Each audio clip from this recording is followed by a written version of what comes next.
Hello everyone, Assalamu alaikum. Welcome back to my channel. কিতা অবস্থা সবার কিলান আছেন? আমি তো আলহামদুলিল্লাহ ভালো।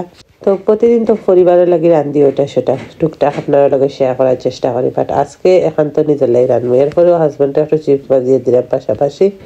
তো আমার নিজের লাগি রান্ধিলেও দেখা যায় সুগরও সবে পছন্দ করে না। আমি যে সাথে দিয়ে নিজের লাগি রান্ধিলে এবার তারপরে তাদের পছন্দ হয়ে যায়। তো এখানে আমি ছোটো চিংড়ি আনলাম, ওগুলা বাসিয়ে সবগুলা এক প্যাকেট। এরপরে আমি একটু কোজার দিয়ে কুক করিলে মানে আমি একটু মেনটেনেন্সের লাগে আগে খাই, ডায়েট নাই, অনলি মেনটেনেন্স। তো এইখানে আমি চিংড়ির লাগে পেঁয়াজ আর মরিচ হলুদ লবণ বাগার দিচ্ছি, মানে বাজি স্টাইলে করবো। এরপরে অনেক মজা হয়েছে, যে টেস্ট হয়েছে।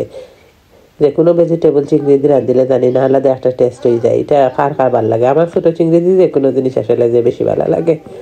তো ছোটো চিংড়ি আসলে যে কোনো জিনিসও বাজি ছিটিয়ে দিয়ে রাঁধিলে একটা সাধারণ বাজি হইলেও আসলে তো বেশি টেস্ট হয়। আর আমার চিংড়ি মাছ স্পেশালি বেশি ফেভারেট। আর দেশ থাকি আসলে বিদেশ আইলেও অনেক জিনিস না পছন্দ হইলেও পছন্দ হয়ে যায়। বাট দেশে থাকতে চিংড়ি পছন্দ আছিল, বাট অনেক ছোটো ছোটো মাছ, ছোটো ছোটো ওটা ছোটো ছোটো সবজি, মানে অনেক জিনিস আমি মিস করি এই দেশও। মানে বাংলাদেশে থাকতে যেটা আমার কুল হয়েছে না, এই দেশে লাগে এটার যে বেলু আমার কাছে আইসে। যেমন ধরুন একটা কাঁঠাল আমরা দেশে থাকতে কিন্তু খাইতাম না, আমার বাড়িতেও কাঁঠাল আছিল বড়া, বাট এখানে আইয়া আমি খুব বেশি কাঁঠালের হয়ে গেছে। মানে দেখা যায় যে একটা জিনিস আনি না, কম আনি, দাম বেশি আর একটু বড়। তো এটা ভাবে যে দেশির একটা জিনিস ঠিক আছে কিনে আনিয়ে দুই এক পিস খাই, ও কারণে আসলে কাঁঠালটা একটু ফেভারিট হয়ে গেছে। আগে তো মুখও দিতাম না, আসাতে কথা। ওদের কন্যানি জায়গা স্থান পরিবর্তন করার সাথে সাথে জিনিসের দাম বাড়ে, বেলু বাড়ে। আসলে ওটাও কোনো জিনিসের বেলু কম হয় না, স্থান পরিবর্তনের সাথে সাথে জিনিসের বেলু বাড়ে। মানুষের ক্ষেত্রে আমি মনে করি কোনো জায়গায় যদি তোমার বেলু না থাকে, তোমার স্থান পরিবর্তন করা দরকার, তখন তোমার বেলু বাড়িব। সব জিনিসও আসছে। আর আমরা সবসময় ওটা মনে হয় যে মাছ মাংস খাইতে খাইতে আসলে দেখুন অনেক সময় মানে তরকারি দিয়া চিংড়ি বা শুটকির জিনিস খাইতে আসলে মজাও লাগে। আর আমি যে কোনো জায়গাত গেলে রোস্টে মানুষে ফুলাও বা বিরিয়ানি দিয়ে আরম্ভ করে নাইনি, বাট আমি আরম্ভ করি না। আমি কই না, আমার সাদা ভাত দিবাই, আমি একটা করি মাছ টাছ বা শুটকি বর্তা সর্তা যেটা আছে ওটা আমি ট্রাই করবো। তখন অনেকে মানিয়ে যে আচ্ছা ঠিক আছে, বাট এটা লইতে হইবে তোমার, মনে হচ্ছে একটু লইব না পরে শেষের দিকে, তখন দেখা যায় মজা করে খাইতে পারি। আর জোরে জোরে কেউ পর্যন্ত আমার প্লেটও দিলে আমি খাইতে পারি না, কারণ এমন অবস্থা হয়েছে মাংস খাইতে খাইতে ঘরের মাঝে মানে মাংসের প্রতি আমার একটা অনীহা আইচ্ছে কাজ করে। এমন না যে খাই না, হঠাৎ আমার ভালো লাগে, বাট সবসময় কন্টিনিউ রাঁধতে আর দেখতে আতাইতে মানে এত বিরক্ত লাগে গিয়া মাংস দেখলে আমার আসলে কিতা করে জানি না, কিতার লাগে খার লগে ইলা হয়। আমি তো এখন আসলে মাংসটা দেখতাম পারি না, স্পেশালি মুরগির মাংস তো আমার খুব বেশি বিরক্ত লাগে। লামটা মাইছে তারপরেও ঠিক আছে, মোটামুটি টানাইয়া খাওয়া যায়, বাট মুরগির মাংস এত খারাপ লাগে আমার, আমি খাইতে পারি না। কিন্তু বাচ্চাদের তো বোঝানি যায় না, তারা সবচেয়ে ফেভারিট মুরগিও। স্পেশালি আমার বড় ফুয়া, ছোট ফুয়া, আমার ফুরি, তারা মুরগি বালা পায়। আমার ফুরি তো দেশে থাকতে কি তাকে তো প্রতিটা জিনিসের লগে চাইতো মুরগি দিতে, রাখিয়া দিতে, তাই মাছ খায় না, তাই এখনো ফিশ খায় না। মানে ফিশটা খুব বেশি আঁকি তার খারাপ লাগে, বাট একটু ওটা করছি যে বর্তা বা চাটনি টাটনি করি আঁকিটা করতাম পারি, বা তাই মুরগি লাগতো সপ্তাহের লগে। তো এইখানে সিঙ্গারা বাজিরাম, একটু সিঙ্গারা খাইব চা দিয়ে। সিঙ্গারা সমস্যা ইদানিং খুব বেশি আবার খাইলাম, জানি না কি তার লাগে হঠাৎ করি আবার চার লগে ওটা খাইতে ভালো লাগে, রুচি আর চা দিছি মাইক্রোওয়েভের মাঝে। আর সিঙ্গারা বাজরাম আমি কেন আর কয়টা নুন মশলা বার করছে। তো ওখানে আতর মাঝে একবার অয়েল পড়ছিল, একটু দেখলাম ওখানে কইয়া অয়েল পড়ছে। তো ওই দেখো কামান লাগে 4টা সিঙ্গারা আর কিছু নুন মশলা আর 1 কাপ চা। আর টিভিত কার্টুন চলে, যখন কার্টুন চেঞ্জ করি আমি একটা নাটক বা ছবি দেখবো। আর কোনো সময় আমি একলা যখন ওই আর নিরিবিলি হয় আমার ঘরটা খুব বেশি, তখন আমি মানে 1 কাপ চা খাইতে ভালো খাই। আমি টিভি চেঞ্জ করবো, করিয়ে একটা নাটক লাগাই আমি চা খাইবো, কারণ বেশি লং টাইমের কিছু দেখতাম না, কারণ আবার আমার ছোটো ফুয়া উঠে দিতে পারেন। তো আমি এটা প্রায় সময় বলা খাই, এদিন মনে হয় আমি 2বার খাইছি, কারণ কোনোদিন মনে হয় দেখো যেন খুব বেশি খাই মনে হয়। আর যেদিন তো বাইরে একটু বৃষ্টি দিয়ে দিন, বাইরে খুব বৃষ্টি আসলে ইদানিং আবার 2-1 দিন ধরে দেখে একটু বালা রইদুদের মাটির ভিডিওটা রেকর্ড করা আমার আগর দিতে একটু লেট হয়ে যায়, আবার মনে কিছু করবা না, আসা কথা কইলিলাম। তো এইখানে আমি কই একটা বালা ফিল্ম বা নাটক লাগাই, তো এখানে মানে আমি ফিল্ম লাগাইছি। তো ওটা দেখলাম, দেখি আমি চা খাইলাম।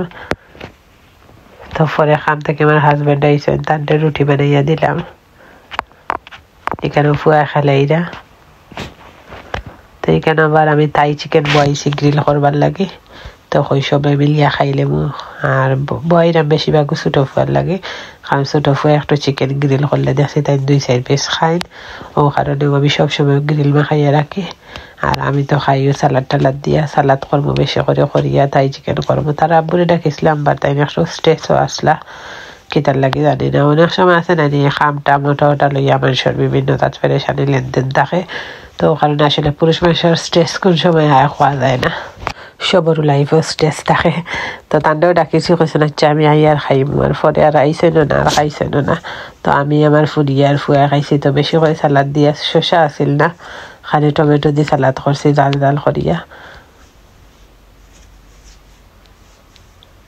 তো গ্রিল ট্রিল করলে আবার সালাদ নইলে আমার চলেই না আগে একটা অ্যাডভাইস দেখতাম ছোটবেলা হয়তো নুসিলার অ্যাডভাইস আছে নুসিলা বাংলাদেশের ব্রেডও লাগাইয়া দেখায়নি দেশের নুটেলা এটা ওনার নুসিলা আছিল 2 কালারের তো হয়তো আপনার নিটে ছাড়া আমার চলেই না তো এখানে আবার ডালিবারও ভিজাইছি বাট এদিন মনে হয় আর বানাই না কিতা যদি বানাইতে লাস্টে অবশ্যই ভিডিওর মাঝে শেয়ার করবো তো পরে আবারও আমি ফুরিয়ে হয়ে আম্মা এক কাপ চা বানাও একটু নুন মশলা বাজো আর একটু সিঙ্গারা বাজো খাইলে মনে দুজনে পরে আবার ওটা করতে করতে চাও বাজিছি তো কইলাম না মেঘলা দিন হইলে খালি কিতাবা দেখি খাইতাম মতো থাকি আমরা সারাদিন আসলে খাওয়ার উপরে থাকি আর আবার খাওয়ার রুচি বাড়ি গেছে শরীরও বাড়ি যাইবা এটা বাটে বুঝার চাল কারণ যখন কানের রুচি বাড়ে তখন মানুষের শরীরও বাড়ে তো এখানে দেখতে পার বিকালের দিকে আবার আমি চা বানাই আর আবার নুন মশলা বাজলাম নুন মশলা সিঙ্গারা দুইটাও করছি তো ফুরিও খাইবা আমিও খাইব তো আমার লাগে চা বয়াইছি আর ফুরি এমনিও খাইবা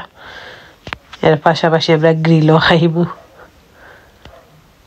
তো এটা খার লগ হয় মাঝে মাঝে আমার খুব বেশি ক্রেভিংস হয় কিতাবা দেখি খাইতাম এটা খুব বেশি আমার আসলে জানি না তাহলে তবে 7টা মুঠা ভাত মাছ খাইতাম এটা কোনো সময় ক্রেভিংস হয় না বাজা ফুরা খাইতাম চা খাইতাম এমনি ডালি বড়া বানাইয়া দেও বা গ্রিল ট্রিল করিয়া দেও কত ভালো লাগে বাট ভাত আসে না একটু পরে ভাত খাওয়াই তো অভ্যাস আবার আপনার নাই কারণ সারাদিন আমরা একবারও ভাত খাওয়াত বইতে বিরক্ত লাগে আসা যে কথা আর মানে 3-4 ভাত খাওয়াই এটা দেখলে টায়ার্ড হয়ে যাই আমি তো এখানে চা লইয়া বইছি গিয়া তো ফুরির বাড়ছেই নামাইবা আমি খাই না আমার গ্রিল তো ওর কিচেনের মাঝে দিছি গ্রিল তো দেখো ফাইনাল গ্রিল হয়ে গেছে তো ছোট ফুয়ারে ডাকি আনবো তাই ন খাইবা ফুরিও নিয়ে 6 পিস খাইছেন আর লাস্টে তানোর আব্বুলে 6 পিস তো ইসলামাবাদে ছোট ফুয়া খাইলিছেন কইরা আম্মু আই ওয়ান্ট মোর তো কইলাম তান্ডা দিলাই আবার তো যদি আমার ভিডিওটা খেয়ে ভালো লাগে থাকে তো লাইক কমেন্ট শেয়ার দিয়া আমার চ্যানেলটা সাবস্ক্রাইব করবা আপনারা একটা শেয়ারে একটা লাইকে আমার অনেক বেশি উৎসাহ দেয় নিজে ভালো থাকবা ভালোবাসার মানুষের ভালো রাখবা আর বেশি করে খাইতে থাকবা সবে আমার লাগে দোয়া করবা আমিও আপনার লাগে দোয়া করবো আর সাপোর্ট করবা থ্যাংকস ফর ওয়াচিং আল্লাহ হাফিজ বাই